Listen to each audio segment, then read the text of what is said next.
Tere! Müstiik ja Merliia siin. Täna on meil siis peegelduste sarja episood number 7 käsil ja me täna räägime rahast. Ja ma annangi siis nüüd selle jutujärje üle Müstiikile. Enne kui me hakkame rahateemadel juttu veeretama, teen kiired reklaamiminutid. 1. oktoobril on hologrammi meetodi kursuse registreerimise tähtaeg. Ja infot selle kohta leiab aadressilt mystikmerlia.com, mis on siin video alumisel äärel.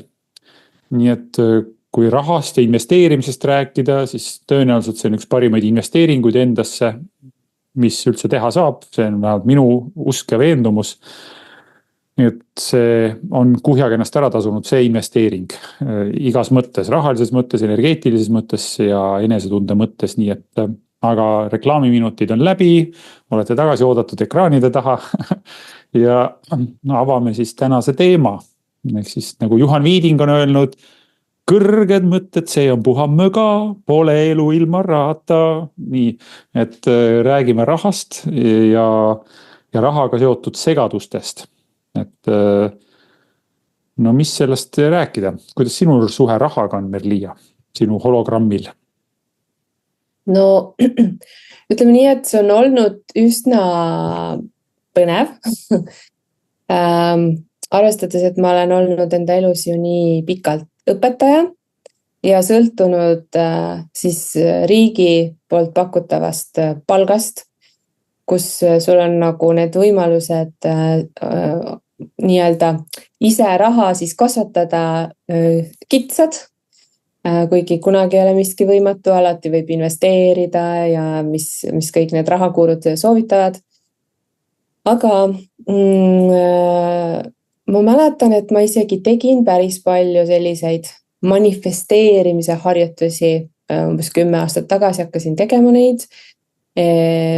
Ma proovisin manifesteerida endale 500 000 eurot selleks, et maja valmis saaks ja tegin neid igasuguseid afirmatsioone, korrutasin, aga kuidagi ei õnnestunud seda maja ikkagi nagu valmis saada. Et küll nagu natuke hakkas just nagu pihta midagi, et ma ei saa öelda, et need afirmatsioonid üldse ei aidanud luua siis seda rikkust, aga ta ikkagi ei aidanud seda, mida ma tegelikult soovisin, mida ma tegelikult afirmeerisin. Aga kui ma siis lõpetasin õpetaja töö ja alustasin nii-öelda hologrammi meetodiga siis oma alateadvuse puhastamist, siis pärast seda on minu suhe rahaga ja küllusega päris palju muutunud. Nii et hetkel ma tunnen ennast selles osas väga hästi. Mitte, et mul nüüd seda raha niimoodi suust ja silmist ja kõrvast välja purskaks, aga mul on nagu täielik rahu selles suhtes, et ma kohe annan sulle selle jutujärje, aga ma tahtsin seda veel öelda, et minu jaoks on olnud kuskil 5 aastat tagasi oli hästi suur avastus see, et inimestel on nii erinevad rahakotid, aga see, milline on inimese rahakott, kui palju seal sees on raha, ei tähenda absoluutselt seda, kas ta peab ennast rikkaks või vaeseks või kas ta tunneb, et tal on raha või tal ei ole. Et mõnel on niimoodi, et kui tal on tõesti ainult 50 eurot pangakontol, siis ta tunneb, et nüüd on raha otsas.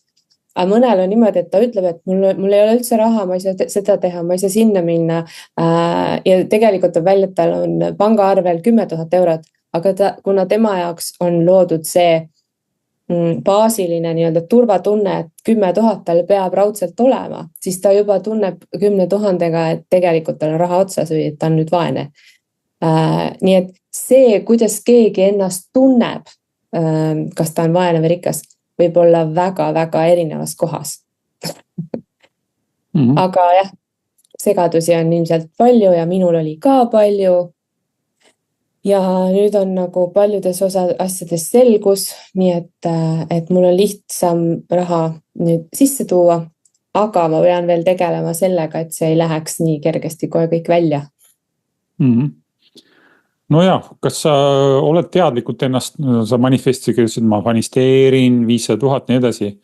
Aga kas sa hakkasid mingid teadlikke samme ka selles osas astuma, et noh, ma ei tea, asutasid ettevõtte või hakkasid investeerima, kas sa lisaks sellele manifesteerimise tookord nagu hakkasid midagi muutma oma, ma ei tea, raha käitumises või raha mõtlemises või raha harjumustes? Kas sa seda mäletad? Ma tegelikult hakkasin küll, ma mäletan, ma lugesin Paul Sissoni raamatut Sinu õigus rikkusele ja tema soovitas seal teha näiteks erinevad pangakontod, et seal noh, et kuhu sa paned siis nagu reisimise konto ja siis sa teed ootamatute kulutuste konto. Ja siis ma tegin küll endale 4 kontot, aga ega mul nagu väga ei õnnestunud nendele kontodele ikkagi midagi panna, sest et noh, ikkagi oli see koht, et elasin nagu nii-öelda palgapäevast palgapäevani ja enne palgapäeva ikkagi kippus nagu kõik otsa saama tegelikult. Ja et kui palgapäev tuli, et siis oli vaja nagu, kui ma tahan nüüd reisile minna, et siis palgapäeval, et siis ma ostan nagu need piletid ja siis vaatan, mis edasi saab. Et nagu mul ei õnnestunud tegelikult see ma proovisin koguda, aga mul tegelikult see nagu väga-väga hästi ikkagi ei õnnestunud. Ja mida ma teadlikult tegin, ma tegin neid afirmatsioone, et mul on see ja ma loon seda ja nii edasi. Aga siis ma ei teadnud, mida ma tean praegu, et kui sul on alateadus ikkagi nii-öelda teatud mingid mustrid kirjutavad selle üles, näiteks minu puhul oli siis selline asi, et minu alateaduses oli uskumus, et kui rikkus teeb inimese siis nii-öelda ülbeks ja vastutustundetuks, kuigi see on tegelikult täpselt vastupidi, aga minu alateaduses, kuna ma olin lapsena nagu võib-olla kuulnud mingeid selliseid lauseid, et rikaste inimeste suhtes, et kuna ma ise, minu pere nagu liiga rikas ei olnud, siis minu alateadus hakkas saboteerima, et ma ei saa saada rikkaks, sest siis ma muutun ise selliseks ülbeks, vastutustundetuks laristajaks. Ja noh, selles mõttes ma praegu näen, et tegelikult on rikkad inimesed kohati veel koonrimad ja palju nagu planeeritumalt hoiavad nagu oma raha, ja ei kuluta lihtsalt iga tühja tähja peale. Ja ma olen tähele pannud ka ise, et kui mul on rohkem raha käes, siis mul ei ole nagu sellist vajadust, et nagu ostan seda, ma tahaks nüüd nii väga seda. Kuidagi siis sa tunned, et nagu mul on kõik olemas, mis mul on vaja. Aga millegipärast siis, kui see raha nii-öelda kui ära kulub ja sul ei ole enam, siis tekib mingi selline nagu, et nagu, mul on nüüd nii raha vähe, ma tahaks nüüd seda, ma tahaks nüüd toda. Ja siis tekivad mingid sellised nagu, ma ei saa seda kõike endale lubada. Ja siis sa oled nagu sellises nagu ohvriteadvusrattas sellega. Nii et see on nagu minu kogemus.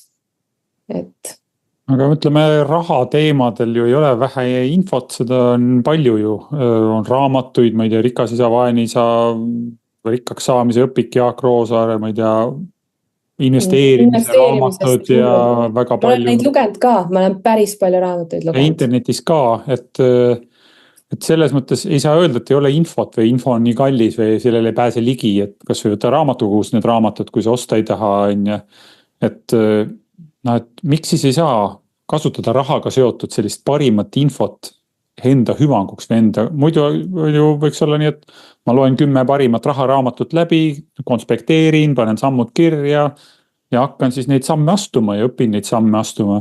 Miks nii vähesed seda suudavad? No, me suudaks seda, kui me oleksime nagu heas mõttes robotid, kes lihtsalt, nii, see info, see käib nüüd nii, see info, ma teen nüüd niimoodi. Aga meil on all emotsionaalsed sellised pinged, nagu ma just enne ütlesin, et igal ühel on see nii erinev. Minul oli see, et kui ma rikkaks saan, siis ma ju ei ole enam hea inimene ja mu alateadus teeb kõik selleks, et ma ei saaks rikkaks, sest mul on seal veel tugevam programm, et ma pean olema hea inimene selleks, et ellu jääda, kuna mul oli väga kaua see muster, et see people pleaser muster on ju, et ma pean inimestele meele järele olema. Sul nagu need, kellega sa oled harjunud, need inimesed, see ei pruugi üldse nii olla, aga minu alateadus arvab, et ainult siis nad aktsepteerivad mind, kui ma olen vaene näiteks. Et meie emotsionaalsed sellised triggerid ei lase võtta nagu mõistusega seda infot, mida need raamatud soovitavad. See on minu arvamus lihtsalt praegu. No tundub, et see ei ole ainult arvamus. Ma arvast, sa kirjeldasid seda väga hästi, et kuidas mudelid justkui koostöös moodustavad sellise klastri või sellise mudelite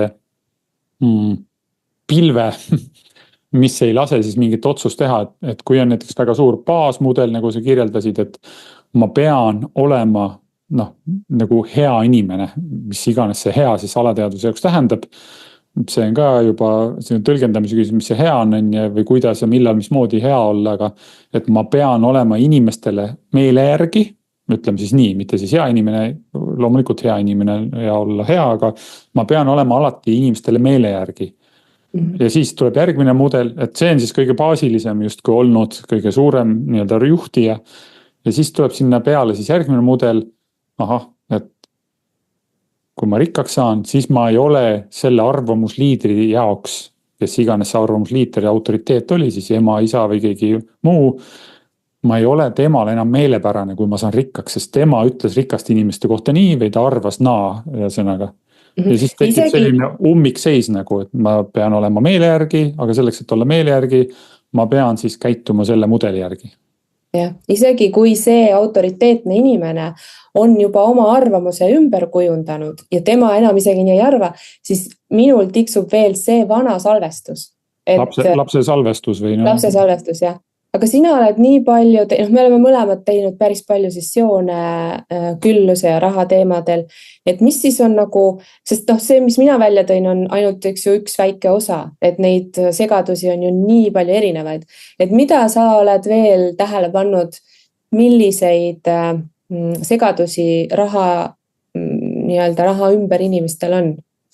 No, need on selles mõttes väga levinud, jah, et just see sama, mida sa kirjeldasid, et mingid hinnangud jõukate või rikaste või inimeste suunal. Mis veel võivad olla hirmud, mis on sessioonidest välja tulnud, et inimene ütleb näiteks, et ma olen miljonär või ma olen rikas. Näiteks hirm ka meedia ees ja ühiskonna ees, et kuidas minust siis kirjutatakse või mida ühiskond minust arvab, et tihti on nagu jõukad inimesed, kas siis oma eluga kuidagi nagu kandiku peal või neid jälgitakse, neid kommenteeritakse internetis, nende elu jälgitakse, nende elu sündmusi jälgitakse. Ja juba see võib võtta nii-öelda sellise alateadliku energeetilise vaiba inimese alt ära, et ma ei taha, et mingi negatiivsete kommentaaride laine internetis minu nimega kuidagi seostub või minu isiksusega. Ma parem siis ei saa rikkaks, nii palju jama kaasneb sellega, mingid ajakirjanikud kirjutavad minust mingi kriitilisi arvamusi ja artikleid, näiteks üks asi. Aga mis ma arvan, mis on väga eestlaslik või Eesti kogemus, ka Läti või Leedu kogemus või mis iganes maa kogemus, tundub, et see selline isade, emade või vanavanemate selline kogemus jõukuse, rahaga, ettevõtlusega. Esiteks, kus need juured siis on? Juured on nõukaajas, kus ei olnud sellist, kus isegi tauniti, et need kapitalistlikud vereimejad ja kes on ettevõtjad ja kurnavad seal, nagu need karikatuurid olid vanades nendes satiiriajakirjades, et süke suure paksu kõhuga kapitalist, suure jahukotilaadse dollari märgiga kotiga ja siis on see vaene kõhna tehase tööline. Et ühesõnaga loodis kuvand, nagu et ettevõtlikkus või jõukus on midagi sellist negatiivset, rõhuvat ja sama, kui veel minna tagasi nagu sellise, nagu ma ei tea, rahvusliku haava juurde, sõjad, küüditamised, küüditamise ajal viidi ikkagi ju sellised ettevõtlikke inimesi eelkõige, kes olid saavutanud midagi, kes olid arvamusliidrid, sageli ka, kes olid jõukamad, talud jõukamad, ettevõtted, ettevõtete juhid. Need ju läksid põhiliselt, keda siis nii-öelda vagunisse viidi, et mida siis sealt nagu väga paljud inimesed võisid järeldada seda protsessi kas siis ise kogedes või pealt nähes. Et on ellujäämiseks oluline olla rumal, passiivne ja vaene. Et siis ma jään ellu. Sest kui ma olen ettevõtlik, haritud, tark ja rahaliselt edukas, siis tõenäoliselt keegi kaebab minu peale või siis ma olen nagu nõukogude korral ohtlik ja mind viiakse ära. Ja see oli just hiljuti, see on nii ammu. See oli kas meie isad-emad või nende isad-emad. Et me oleme väga lähedal nendele kogemustele nii-öelda mustri mõttes, et kui on näha sessioonides, kuidas need asjad on üle põlvkondade samad mustrid lastele edasi antud oma juttudega, oma arvamusavaldustega, oma käitumisega, otsesega käitumisega, kuidas raha ümber on käitutud ja räägitud, siis on täiesti mõistetav, et nii paljudel täna, kes on täna keskealised või jõudmas sinna, on palju segadusi rahaga või jõukaks saamisega või rikkaks saamisega. Aga korra segan sind, et ma tahan seda ütelda, kui ma nüüd käisin, eks ju, Caminol siin juunis, ma kohtusin seal ikka väga paljude inimestega üle maailma, kõikidelt kontinentidelt ja mind üllatas seal, kui valdav on tegelikult see sama nagu need küllusega seotud mustrid üle maailma inimestel. Et ei ole nii Eesti põhine midagi, et see on nagu võib-olla eestlastel on siis nagu topelt nii-öelda, millega toime tulla. Võib-olla jah, et on üle riikide need samad sarnased mudelid.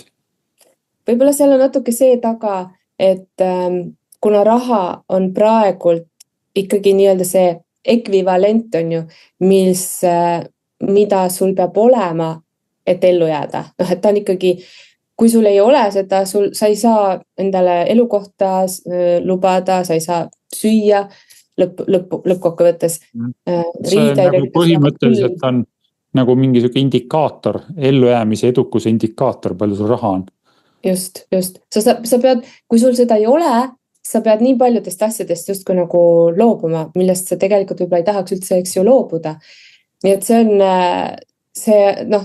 on nii oluline asi inimeste jaoks, sama oluline nagu tervis, et kui sul tervis kuskil jukerdab, siis sa hakkad tundma nagu, et ma peaks midagi nagu enda elus muutma. Aga teine koht on kindlasti raha. Ja kolmas on, eks ju, suhted. Tundub, et need kolm on nagu sellised baasilised asjad, mida inimene vajab, et saaks nii-öelda ennast, ütleme lihtsalt Eesti-päraselt normaalselt tunda. Turvaliselt tunda ka, et sul on katus pea kohal, kõht on täis, pirn põleb laes, elekter on makstud, ühesõnaga. Et pole mõtet teha seda nägu, nagu vahetevahel, eks ju ka nagu vaimsetes ringkondades, et raha ei ole oluline. Või et raha on halb või? Jah, et siis me kõik teame, et raha on oluline, sest täna kindlasti on, jah. Täna kindlasti veel on, et seda on vaja, jah, et toimetada või tunda ennast turvaliselt.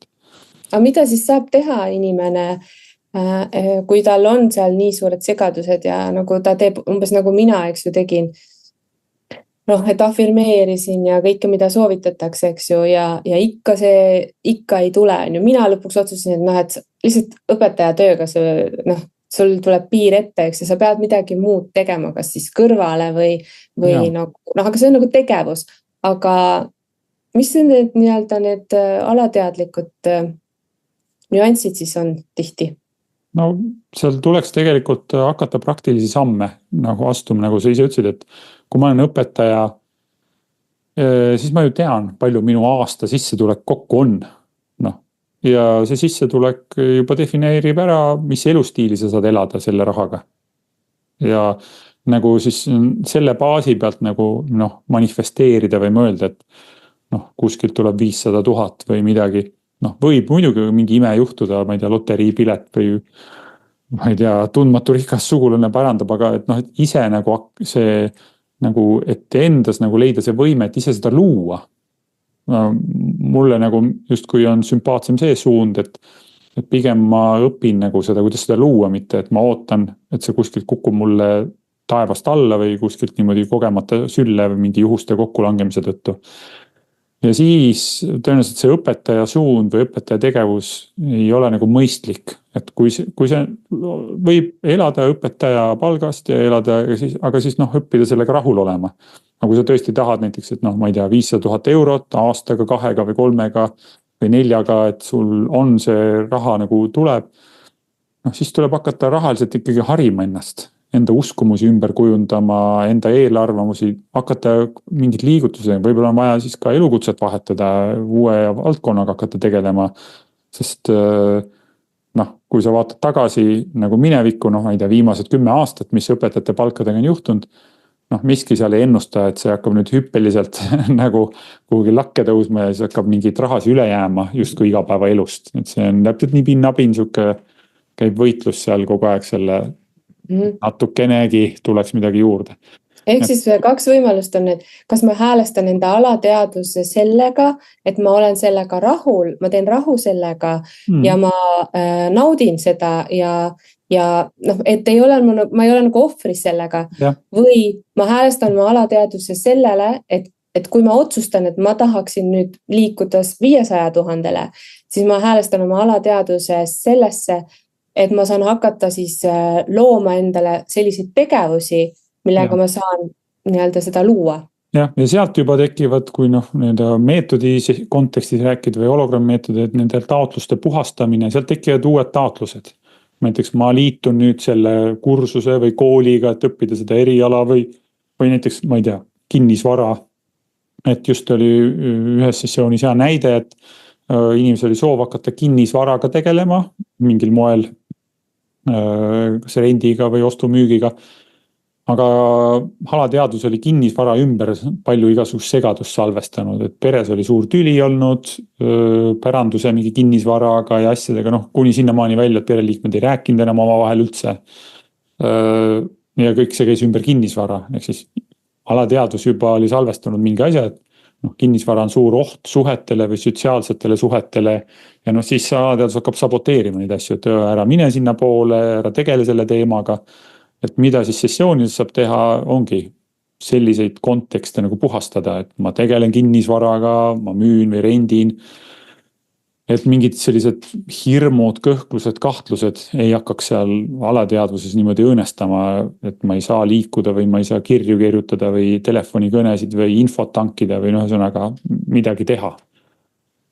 Et jah, et tekivad konkreetsed taotlused, ma hakkan seda tegema, ma õpin seda, ma teen seda tegevust ja noh, pluss need rahaga seotud mudelid, mida sa tõid esile, et raha vastu võtmine, noh näiteks kui laps on nagu kümneid ja kümneid kordi näinud, kuidas ema või isa ütleb, ei, mulle pole vaja seda raha, ära mulle anna raha, noh siis see võib olla nii, et raha vastu võtmine midagi emotsionaalset on ja ma ei saa või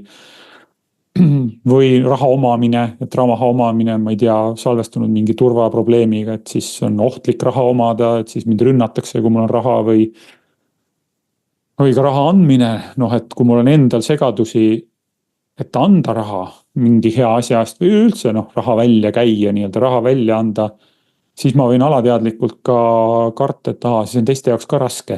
Ja siis mul on raske luua selliseid olukordi, kus inimesed peavad andma raha. Ma ei julge selliseid olukordi luua, siis mul on raske väärilist hinda küsida või enda väärtustamine, hästi baasiline asi. Mina olen väärtuslik, minu looming on väärtuslik, minu aeg on väärtuslik, minu energia on väärtuslik. Kui seal on nagu sellised kahtlused või segadused, noh, siis on väga raske küsida oma töö eest väärilist palka või oma projekti eest mingit raha või noh, üldse igasugused raha läbirääkimised siis muutuvad väga kahtlaseks, noh, selles mõttes või hirmsaks. Seda on ikka väga-väga palju. Et mis nüüd mina ja kas mul ikka on õigust sellele ja nagu. Kes mina siin olen või et noh, jah, et nagu need inimesed, kes siis oleks miljonärid või miljardärid või mingil muul tasemel, nagu nad oleks mingid imeinimesed, nad teevad samamoodi, ärkavad hommikul üles, hakkavad toimetama, aga neil on mingi mõtteviis või mõttelaad on teistsugune lihtsalt. Ega nad ei tee ju miljardi inimese tööd ühe päeva jooksul, nad teevad ikka ühe inimese tööd, vaatavad arvutist kirju, kirjutavad kirju, teevad telefonikõnesid, sõlmivad lepinguid, lõpetavad lepinguid. Nad ei tee mingit, neil ei ole 10 kätt või 5 pead, neil on samamoodi 24 tundi ööpäevas, nad teevad midagi selle ajaga teistmoodi lihtsalt, neil on teistsugune uskumusmustrid, ongi teistsugune alateadvus, ütleme siis hologrammi meetodi mõttes teistsugune hologramm sellega asjaga seotud. Ja just nagu sa ütlesid, et aktsepteerida seda kohta, et ega ka võib-olla mõni saab jõukaks, aga ta saab rikkaks sellepärast, et see on talle ellujäämise küsimus saada rikkaks. Ka siis see on nagu mustrite pealt või mudelite pealt, ehk siis ta ei ole nagu lõdvestunud selles protsessis. Ta peab. Ja miks need sellised ellujäämise pealt loomised, ükstapuha, kas see on siis rikkaks saamine ellujäämise mudeli pealt või vaeseks jäämine ellujäämise mudeli pealt. See puudus on põhiliselt seal sees see, et selles seisundis on sees pinge ja segadus ja see teeb reaalsuse tajumise suhtes natuke pimedaks.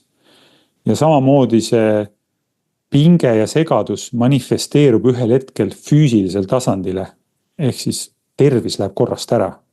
Et ma võin saada rikkaks, aga ma ei tea, selle tulemus on see, et mu süda hakkab jukerdama või mingi füsioloogiline protsess kehas muutub pildakaks ja enam ei tööta nii nagu on. Ehk siis ellujäämise mudelid kuskil taustal toimetades kurnavad inimese energeetiliselt ära ja kuskil seal juba üle 40 niimoodi hakkab see keha tasandil manifesteeruma. Ja need panevad ennast hävitavalt käituma, inimene hakkab enda keha hävitama või ise ennast justkui hävitama, ei lase siis need mudelid olla enda suhtes armastavad, ei lase teiste suhtes olla niimoodi armastavad. Et nendes ellujäämise mudelites ei ole sellist koherentsust ja harmooniat. Ja see lõpuks rikub ära inimese suhted, tervised, igasugused asjad, et siis ühel hetkel tundub siis see inimene jõuab sinna, et raha küll, aga elul ei ole enam nagu seda maitset või head enestunnet. Et näiteks ma olen ka tähele pannud paljudel, kellel on raha, et nad saavad tegelikult ju lubada endale paljusid asju, aga mingi hetk nad jõuavad ikkagi sellesse kohta, et midagi nagu on veel või see nagu ei rahulda. Et mida sa kõike raha eest saad, et see peab ikkagi nagu olema siis balansis nagu tasakaalus, et see nagu hingelised taotlused ja siis see nii-öelda, et mul on materiaalselt turvaline, et see on nagu ikkagi kesktee. Ja, et seal oleks mingi spirituaalne tasand või vaimne tasand juures, et kui ainult nagu raha pärast teenida, et ma saan mingi positsiooni, sotsiaalse positsiooni või või ma olen kellestki siis üle või ühesõnaga või keegi siis kadestaks mind, et siis teised vaatad mind ja kadestavad, sest mul on midagi rohkem kui teistel. See ei tööta lõpuni. See võib-olla mõnda aega bullshitib enesetunnet nagu üles, aga ühel hetkel see bullshit enam ei toida, et siis hing on nagu ikkagi tühi, hing tahab, et tal on mingi hingevääriline missioon. Et kui sa siis teed midagi enda sellist nagu hinge järgi ja sellega kaasneb ka rahaline edu, siis on ikkagi ei ole niimoodi, et hing on tühi, et rahakott on täis, aga konto on täis, aga kuidagi hing on tühi, või et mis see elu mõte on või tekivad mingid sellised mõtteküsimused, miks ma siin üldse olen ja mida ma siin üldse teen ja mis selle tegevuse mõte on. Et siis neid nagu eksistentsiaalseid muresid ei tule, kui seal on mingi vaimne või spirituaalne taotlus ka selle tegevusel. Jah, aga nüüd vaata hologrammi meetodiga saab hästi, eks ju, vaadata, et mis turbulents just minul on nagu rahaga seoses, et miks mul ei ole õnnestunud siis üks või teine, eks ju, see rahaga seoses. Aga kas sa oskad midagi öelda nendele soovituseks, kes ei taha nagu otseselt hologrammi meetodiga seda asja vaadata. Et kuidas ikkagi nagu ennast lõdvestada raha teemas? Ma arvan, et kõigepealt tasuks enne kui midagi lõdvestada üldse proovida hakata märkama korduvusi. Sest nagu alateadlikud mustrid, nagu nimegi ütleb, nad on mustrid, nad korduvad. Ehk siis on salvestunud mingi informatsioon, mingi käitumise või uskumuse või mõttemudel, mis läheb käima, kui inimene viib tähelepanu kuhugi, ma ei tea, rahale, raha vastuvõtmise, raha teenimisele, investeerimise, mis iganes mingile selle teemale. Ja et inimene hakkab teadlikult jälgima enda enesetunnet, ma teen nüüd otsuse, ma ei tea, asutada firma, nii, mida ma tunnen siis? Kas ma tunnen ennast hästi? Ma tunnen hästi, okei, sellega on korras. Nii, ma lähen nüüd firmat registreerima. Nüüd kukkus mingi, läks raskeks, raske minna arvuti taha. Nii, firma registreerimisega, millegi pärast tekib segadus. Et see võib olla firma registreerimisega, see võib olla üldse mingi uus tegevus, et mul on hirm uue tegevuse ees või midagi. Võib-olla mul on siis, ühesõnaga, et hakata teadlikult jälgima, kuidas minu enesetunne või selline sisemine seier, mis sellega juhtub erinevates tegevustes ja inimeste asjades. Ja siis saab nagu hakata märkama, et see liigutus põhjustab mulle raskust, see põhjustab raskust ja et ma ei hakka otsima väljas siis nagu neid põhjendusi või vabandusi, et ma tahtsin täna firma registreerida, aga naine tuli, ütles, et mine õue, niida muru ära või midagi või mul tuli meelde, et ma pean, ma ei tea, poodi minema või ühesõnaga, et otsin mingi tasand. Ma enne lähen pesen nõud ära. Enne käin duši all ära, pesen nõud ära ja niidan muru ära ja lähen sinna ja tänna ja ühesõnaga, et ma lükkan edasi seda asja, et miks ma edasi lükkan, kui ma märkan seda, et ma tegelikult tahtsin seda teha, miks ma seda edasi lükkan, see on oluline minu jaoks.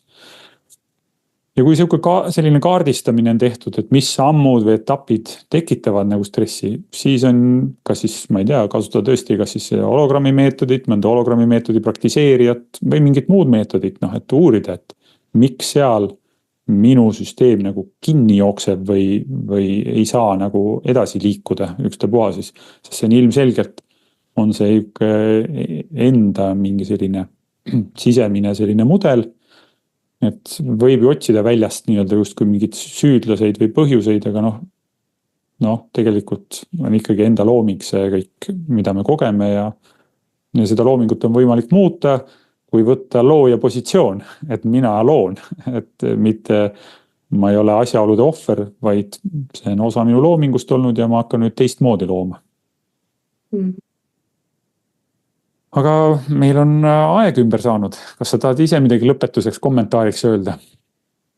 Raha teemadel, ma arvan, võiks terve seeria peegeldusi teha, sest see teema kõnetab inimesi ja selles teemas on ka palju segadusi. Võib-olla me teeme raha teemadel vol 2 ja 3 ja 4 peegeldused veel. Kindlasti ja seal on palju erinevaid nüansse, et ei saa nagu, et kuule, ma avastasin, mul oli vaata selline alateadlik uskumus, et nüüd teisel on sama, teisel on tõenäoliselt midagi muud. Võib-olla midagi kattub ka, aga need on, seal on nii palju nüansse lihtsalt.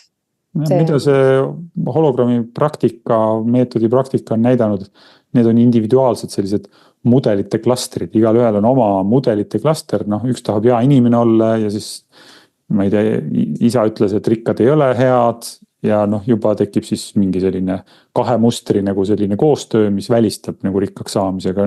Seal võib olla 10 või 20 või erinevad tasandit, mis siis omavahel mängivad niimoodi kokku, et inimene on justkui paralüseeritud oma sellesse kohta, kus ta on ja ei saa sealt edasi ka tagasi. Ja, aga ühesõnaga võtame otsad kokku tänaseks, et soovime kõikidele vaatajatele, kuulajatele head teadlikud siis sellist suhet rahaga ja raha loomisega, et kõik te olete väärt looma teadlikult ja ka raha kontekstis. Ja kohtumiseni jälle. Ja, uute loomisteni.